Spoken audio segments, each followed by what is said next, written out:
Doctor Anshu, शुरुआत आपसे करूंगा इस सेगमेंट की। मुझे बताएं कि भारत को आने वाले समय में क्या कहां देख रहे हैं आप? ये जितने प्रयास चल रहे हैं इनको समग्रता में उठा, क्वाड हो, अन्य देशों के साथ में हमारे रिलेशंस हों, सामरिक महत्व के लिहाज से हमारे समझौते हों, अमेरिका से हमारी दोस्ती हो, भारत कहाँ जा रहा है? भारत निश्चित तौर पर विश्व शक्ति तो बन ही रहा है। देखिए, शक्ति के मायने प्रवीण जी कहीं ना कहीं बदल रहे हैं। स्किल्ड वर्कफोर्स और विज्ञान और प्रौद्योगिकी शक्ति के बड़े निर्धारक तत्व बन गए हैं। भारत के पास दोनों ही हैं। विश्व कल्याण की भावना है ही एक बहुत अच्छा दर्शन है, और उस दर्शन के साथ भारत निरंतर ग्लोबल ऑर्डर में पायदान पर ऊपर चढ़ता ही जा रहा है। मुझे बस आशा ये है कि आज जो ये यूनाइटेड नेशंस जनरल असेंबली में हमारे माननीय प्रधानमंत्री अपना वक्तव्य रखने वाले हैं, उसमें सिक्योरिटी काउंसिल में भारत की परमानेंट मेंबरशिप की बात जरूर हो और पूरा विश्व इसका समर्थन करे, क्योंकि इसके साथ बहुत सारे आयाम और बहुत सारी चीजें फिर हमें बदलती हुई नजर आएंगी। ये आपने एक बड़ा वो जो होता है ना कि एक छोटी सी कसक जो रह जाती है वो वाली बात छेड़ दी है कि हम सारी ताकत की बात करते हैं, इस वाले मामले पर आकर सब समर्थन करते करते भी। हालांकि ये लंबा बहस का विषय है, इस पर भी कभी बात करेंगे। पूर्णिमा जी, आपकी एक्सपेक्टेशन, आप वहाँ अमेरिका में रहते हुए भारत को कहाँ पर देख रही हैं? कैसा भारत आप एक्सपेक्ट कर रही हैं आपकी आने वाली पीढ़ियों के लिए या भारत की आने वाली पीढ़ियों के लिए?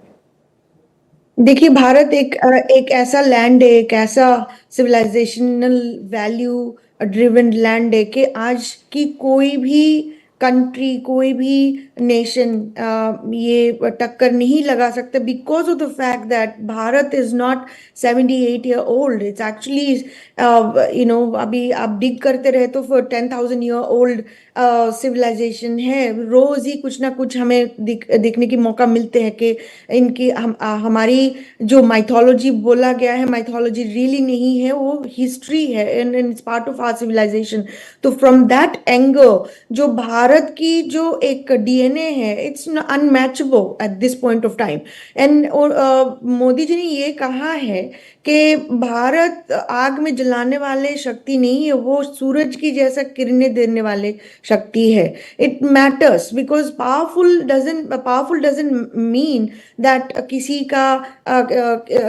किसी को ऊपर शोल्डर में खड़े होके आप एंजॉय करें, उनको डिमीन करें। मेरे साइट में आप जाएंगे तो मेरी पहली जो कोट आप देखेंगे वही मैं लिखी रखी हूँ, बहुत सालों से रखी हूँ, कि किसी के ऊपर खड़े होके पावरफुली डोमिनेंस के हिसाब से खड़े होने के इसका मतलब नहीं है कि आप पावरफुल हो। India is growing and it has a massive potential, लेकिन इंडिया को आगे बढ़ने नहीं दिया जाएगा because of the miscreants. On the contrary, किसी पर खड़े होने के बजाय किसी को कंधे पर उठाना ताकत दिखाता है कि आप कितना बोझा उठा सकते हैं, वो आपकी शक्ति का परिचायक होता है।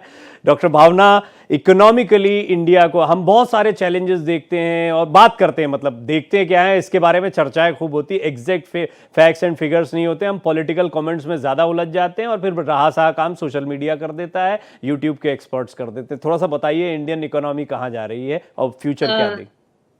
इंडिया का फोकस है स्ट्रैटेजिक ऑटोनॉमी।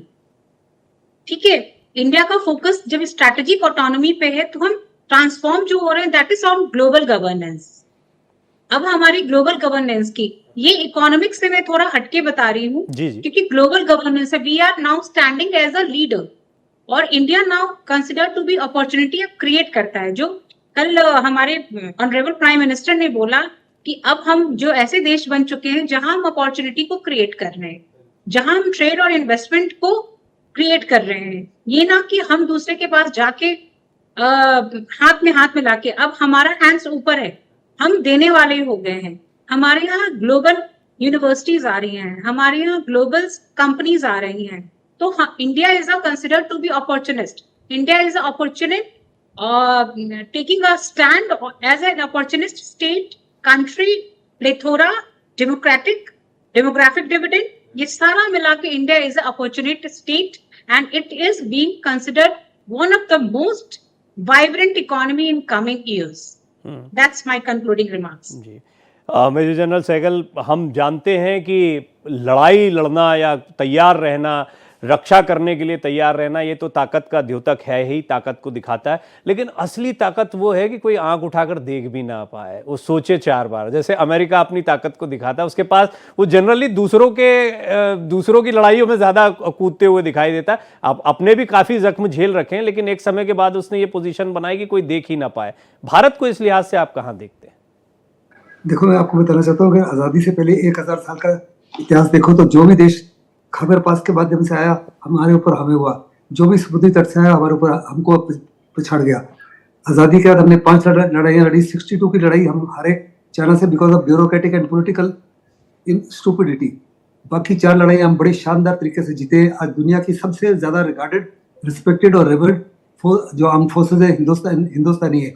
और हिंदुस्तान की एकता और अखंडता के लिए हिंदुस्तान की फौज को हमारे देश की गार्डियन एंजल के तौर पे देखा जा रहा है। इसकी एकता, इसकी अखंडता, इसकी सॉवरेनिटी, इसकी होमोजेनिटी बिल्कुल कायम है because of the defence services. और हिंदुस्तान को एज अ फर्स्ट रिस्पॉन्डर के तौर पे देखा जा रहा है। जब कोविड हुआ तो Hindustan was the only nation जिसने अपने लोगों को दो वैक्सीन लगाई, प्लस 100 कंट्रीज को फ्री वैक्सीन सप्लाई किया। जब यूक्रेन रशिया का लड़ाई हुआ और बहुत बड़े पैमाने पर भूखमरी पड़ गई, 84 कंट्रीज को सप्लाई किया। आज ग्लोबल साउथ का हिंदुस्तान लीडर बन गया है। आज हर बड़ा देश और छोटा देश हिंदुस्तान को मूव कर रहा है। साफ तौर पे हिंदुस्तान विश्व गुरु और विश्व मित्र के रूप में उभर रहा है, इसमें किसी प्रकार का कोई शक नहीं। और मैं बड़ी जबरदस्त कोशिश हो हिंदुस्तान को चेकमेट करने के लिए, लेकिन हिंदुस्तान ने जिस रास्ते को अपनाई किया हुआ है उसको चेकमेट करना एंग्लो सैक्सन की जबरदस्त कोशिश होगी, लेकिन मेरे को नहीं लगता कि भारत की सुखद तस्वीर अलग अलग क्षेत्रों के माध्यम से जानना है तो मैं तो दर्शकों से कहूंगा कि ये जो शो है इसको पूरा आप हमारे डिजिटल प्लेटफॉर्म्स पर भी रहेगा, इस पर जरूर देखें। आपको बड़ी अच्छी जानकारियां मिलेंगी, तमाम एक्सपर्ट्स ने इस पर जानकारी दी है।